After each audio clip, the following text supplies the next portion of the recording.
শোনো শোনো শোনো সবাই শোনো দিয়া মন, এই দেশে বিজয় গাথা করিব বর্ণন। একদিন এই দেশ ধনে ভরা ছিল, যুগে যুগে বর্গীরা কেড়ে সবই নিল।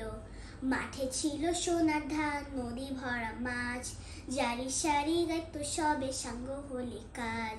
উৎসবে পার্বণে পরতো নতুন শাড়ি, পিঠা পায়েস রান্না হতো ভোরে সবার হাড়ি। মাঠে ছিল সোনার ধান, নদী ভরা মাছ, জারি সারি গাইতো সবে সাঙ্গ হলে কাজ। আমরা পেলাম নতুন নাম পূর্ব পাকিস্তান, খুশিতে নাচিল সবে করলো কত গান। চাইলো তারা ভাষা নিতে সম্পর্ক কারিল, 24 বছর পরে তারা দেশটা যে ছাড়িল। গর্ব আবার সোনার দেশ, করব সঠিক কাজ, শপথ নিলাম সবাই আমরা এই দিনে